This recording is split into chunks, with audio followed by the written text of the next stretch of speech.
भगवान शिव के 12 ज्योतिर्लिंगों में से 8वां स्थान त्र्यंबकेश्वर ज्योतिर्लिंग का है।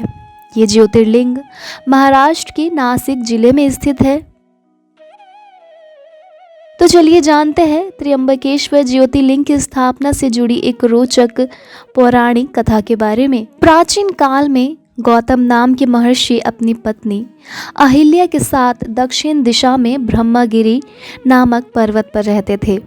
उन्होंने वहां दीर्घकाल तक तपस्या की। एक समय वहां भयंकर अकाल पड़ा, पीने के लिए जल भी उपलब्ध नहीं था। वहां रहने वाले मनुष्य तथा पशु पक्षी सभी उस जगह को त्याग कर दूसरी जगह चले गए। तब गौतम ऋषि ने 6 महीने तक कठोर तपस्या की। उनकी तपस्या से प्रसन्न होकर वरुण देव ने उन्हें साक्षात दर्शन दिए और वर मांगने के लिए कहा।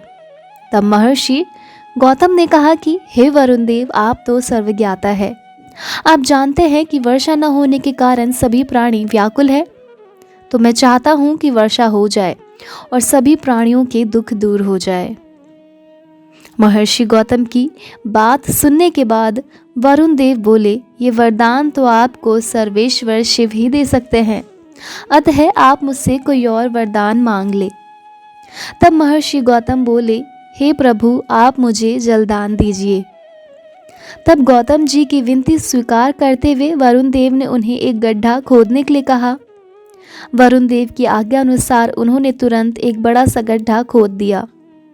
वरुण देव ने उस गड्ढे को जल से भर दिया और बोले, इस गड्ढे का जल कभी खाली नहीं होगा और पृथ्वी पर तुम्हारे ही नाम से इसकी प्रसिद्धि होगी।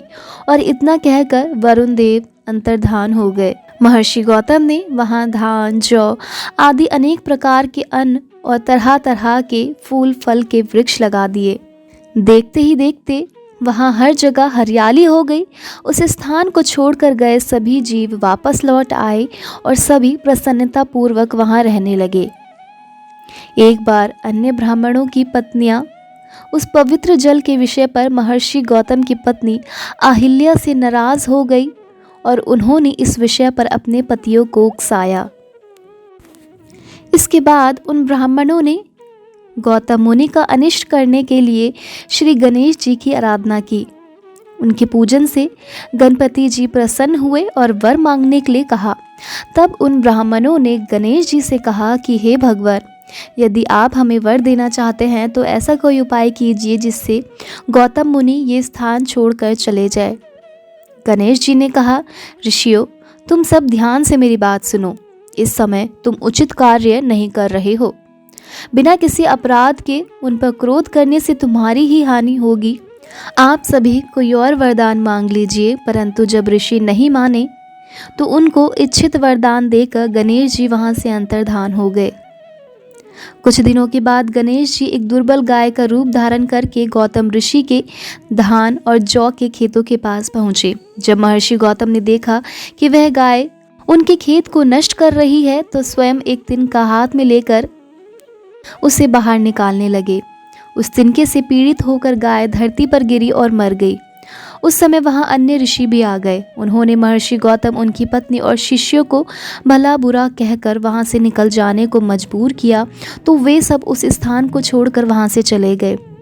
उन्होंने उन ऋषियों से पूछा कि मेरे द्वारा की गई इस गौ हत्या का क्या प्रायश्चित होगा। तब वे ऋषि बोले, पतित पावन गंगा के स्नान करने से मनुष्यों के सारे पाप धुल जाते हैं। इसलिए गौ हत्या के पाप से मुक्त होने के लिए आप गंगा जी को प्रकट करें, उसमें स्नान करें और भगवान शिव के पार्थिव लिंग की स्थापना कर उसका भक्ति पूर्वक विधि विधान से पूजा करें। तभी आप इस महापाप से मुक्ति पा सकेंगे। ऋषियों की बात सुनकर महर्षि गौतम अपनी पत्नी और शिष्यों को साथ लेकर वहां से दूर चले गए। सर्वप्रथम गौतम ऋषि ने ब्रह्मगिरी पर्वत की परिक्रमा की। फिर भगवान शिव के पार्थिव लिंग की स्थापना कर उसका पूजन करने लगे। महर्षि गौतम की भक्ति से प्रसन्न होकर भगवान शिव ने उन्हें दर्शन दिए और बोले, हे महर्षि, मैं आपके पूजन से बहुत प्रसन्न हूँ। मांगिए, क्या वर मांगना चाहते हैं। तब महर्षि गौतम बोले, प्रभु, मुझे गौ हत्या के पाप से बचा लीजिए। उनकी बात सुनकर महादेव बोले, आपसे कोई अपराध नहीं हुआ है। वो सब तो उन दुष्ट दुराचार्यों द्वारा रची गई माया थी, आप तो निर्दोष है। यह सुनकर ऋषि गौतम के सारे दुख दूर हो गए और भक्तिपूर्ण भाव से बोले, हे प्रभु, उन ऋषियों ने तो मुझ पर उपकार कर दिया। यदि उन्होंने मेरे साथ ऐसा व्यवहार न किया होता तो मुझे आपके साक्षात दर्शन कैसे प्राप्त होते। उनकी बात सुनकर भगवान शिव बहुत प्रसन्न हुए और कहा, तुम धन्य हो और सभी ऋषियों में श्रेष्ठ हो, तो मुझसे कोई उत्तम वर मांगो। गौतम बोले, प्रभु, यदि आप प्रसन्न हैं तो लोक कल्याण के लिए मुझे गंगा प्रदान कीजिए। तब भगवान शिव की आज्ञा से गंगा एक सुंदर स्त्री का रूप धारण कर वहाँ प्रकट हो गई। गौतम मुनि ने गंगा माता को प्रणाम करके कहा कि आप संपूर्ण जगत को पवित्र करने वाली हो, इसलिए नरक में गिरते हुए मुझ गौतम को पवित्र करे। तब उनकी प्रार्थना से प्रसन्न होकर गंगा जी ने उनके पापों को अपने निर्मल जल से धो दिया।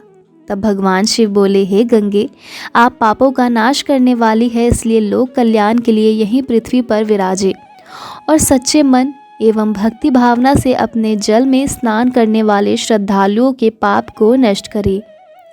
ये सुनकर गंगा जी बोली, हे प्रभु, मैं तो सदा आपके अधीन हूँ, आपकी आज्ञा मेरे लिए सर्वोपरि है, परंतु मेरी आपसे ये प्रार्थना है कि आप माता पार्वती के साथ मेरे पास ही निवास करें, ताकि मैं सदा की भांति आपके पास रहूं।